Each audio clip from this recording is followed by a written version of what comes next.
मेरा नाम अलिफाज़मा है। हम लोग रावलपिंडी में रहते हैं। मेरे अबू की स्टील फैक्ट्री है और मेरी वालिदा की स्कूल में जॉब लगी हुई थी। मैं घर में अकेली ही रहती थी।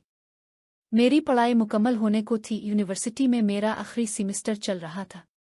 मेरा एक बड़ा भाई है जो लंदन में रहता है और एक छोटी बहन है जिसकी मुझसे पहले ही शादी हो गई है और वो अपने ससुराल में रहती है। मेरी बहन एक गांव में रहती है, इसलिए मुझे शुरू से ही गांव में रहने का बहुत शौक था क्योंकि मैं गांव में ही पैदा हुई थी। बाद में मेरे अबू ने रावलपिंडी में अपना कारोबार शुरू किया तो हम गांव से वहां आ गए। गांव में मेरी एक खाला और मेरे मामू भी रहते हैं और कुछ हमारे अच्छे हमसाए भी वहां मौजूद हैं जिनके साथ हमारे अच्छे ताल्लुकात थे क्योंकि हम एक इज्जतदार घराने से ताल्लुक रखते हैं। जब मेरे आखिरी सेमेस्टर के पेपर ख़त्म हुए तो मैंने अपनी वालिदा से कहा कि मुझे गांव जाना है अपनी बहन के घर रहने के लिए। उम्मी ने कहा कि तुम्हारे वालिद से पूछ कर बताऊंगी। फिर 2 दिन बाद मैंने खुद अबू से बात की। अबू ने कहा, बेटा अभी तो तुम्हारी पढ़ाई मुकम्मल हुई है, कुछ दिन घर में आराम करो फिर चली जाना। लेकिन मैंने काफ़ी इसरार किया तो अबू ने कहा, अच्छा फिक्र न करो, मैं तुम्हें खुद छोड़ आऊँगा। फिर हम सब यानी मेरे वालिदैन और मैं मेरी बहन के घर गए। बहन हमें देखकर बहुत खुश हुई। मेरी बहन का शौहर एक कारखाने का मालिक था और उसका छोटा भाई अभी पढ़ाई कर रहा था।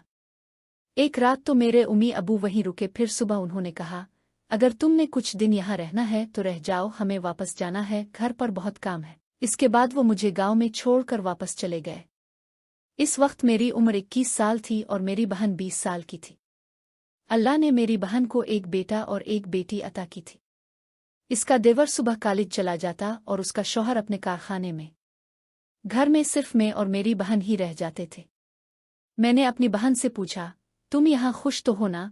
इसने कहा, हाँ मैं बिल्कुल खुश हूँ, तुम मेरी तरफ से फिक्र ना करो। मेरी बहन की ना सास थी ना ससुर क्योंकि वो दोनों इस वक्त फौत हो चुके थे जब हम बहुत छोटे थे। मैंने बहन से कहा कि मुझे खेतों में जाने का बहुत शौक है, लेकिन घर की सारी जिम्मेदारियां इसके ऊपर थीं, इसलिए वो मेरे साथ मुश्किल से जा सकती थी। इसने कहा, तुम फिक्र ना करो, जब मेरा देवर कॉलेज से आएगा तो तुम्हें इसके साथ भेज दूंगी। वो दरअसल मेरी खाला का छोटा बेटा था। बचपन में हम दोनों बहुत शरारती थे और साथ खेलते थे, लेकिन अब हम दोनों जवान हो चुके थे। जब वो कॉलेज से आया तो मेरी बहन ने इसे कहा कि अलिफाज़मा को खेतों में घुमाने ले जाओ। इसने कहा, भाभी फिक्र न करें, कल इतवार है, मैं इसे सारा दिन घुमाऊंगा। रात का वक्त था। चूंकि मैं शहर में रहती थी इसलिए मुझे इस रात नींद नहीं आ रही थी। गर्मियों का मौसम था। मैं बाहर लाम में टहलने लगी। मेरी बहन और बहनोई अंदर सो रहे थे। कुछ देर बाद मुझे आहिस्ता आहिस्ता आवाज़ें सुनाई देने लगे। मैंने सोचा कि इस वक्त रात के 12 बजे कौन आवाज़ें निकाल रहा है। आवाज़ें छत से आ रही थीं। पहले तो मैं डर गई और सोचा कि बहन और बहनोई को जगा है, लेकिन फिर ख्याल आया कि उन्हें परेशान न किया जाए। मैं हिम्मत करके अकेली ही छत पर चली गई। वहां देखा तो मेरी खाला का बेटा नशा कर रहा था। मुझे देखकर कहने लगा, अलिफाज़मा उधर आओ, मेरे पास बैठो। और वो मुझे घूर रहा था। मैं बहुत परेशान हो गई। मैं नीचे आने लगी तो इसने मेरा हाथ पकड़ लिया और मुझे अपने पास बिठा लिया। वो कहने लगा, देखो अब हम दोनों बड़े हो गए हैं, हमें भी भाई और भाभी की तरह शादी कर लेनी चाहिए। ये सुनकर मैं हैरान रह गई और दिल में सोचने लगी कि अच्छा हुआ इसकी हकीकत सामने आ गई, वरना अगर घर वाले इसके बारे में सोचते तो मेरी जिंदगी खराब हो सकती थी। मैंने कहा, ये फैसला तो बड़े करेंगे। वो कहने लगा, मियाँ बीवी राजी तो क्या करेगा काजी। मैं तो फैसला कर चुका हूँ। वो मुसलसल सिगरेट पी रहा था और मैं वहां से निकलना चाहती थी, लेकिन इसने सीढ़ियों के दरवाजे को अंदर से बंद कर दिया था। मैं चीख भी नहीं सकती थी क्योंकि बदनामी का डर था। छत पर एक कमरा था, वो मुझे वहां ले गया और कहने लगा, फिक्र ना करो, कुछ नहीं होगा, बस बताओ तुम राजी हो या नहीं। मुझे समझ आ गई थी कि इसके इरादे ठीक नहीं है।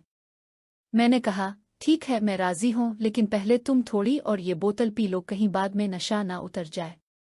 मैंने इसे खूब शराब पिलाई और वो पीते पीते वहीं सो गया। फिर मैं मौका देखकर वहां से निकली और अपने कमरे में आकर सो गई। मैंने ये सारी बात दिल में ही छुपा ली। सुबह जब वो मेरे सामने आया तो बड़े प्यार से कहने लगा, आए आपको खेतों में ले चलता हूँ। मैंने साफ इनकार कर दिया। मेरी बहन हैरान हुई कि कल तक तुम इतनी जिद कर रही थीं, आज इनकार क्यों? मैंने कहा, आप लोग भी मेरे साथ चलें तो ही जाऊंगी। इसे मुझ पर शक हो गया था। बहन ने कहा कि वो नहीं जा सकती। फिर मैंने बहन से कहा कि मुझे वापस घर जाना है। इसने कहा, अभी तो 1 हफ्ता भी नहीं हुआ। मैंने बहाना बनाया कि मेरी सहेली की शादी है। बहन ने कहा कि वो अपने देवर को कहेगी मुझे छोड़ आए, लेकिन मैंने कहा कि मैं अबू को बुला चुकी हूँ। फिर मेरे अबू आए और मुझे अपने साथ ले गए। इस कहानी से हमें ये सबक मिलता है कि इंसान को हर रिश्ते पर अंधा एतमाद नहीं करना चाहिए और मुश्किल वक्त में समझदारी और हौसले से काम लेना चाहिए।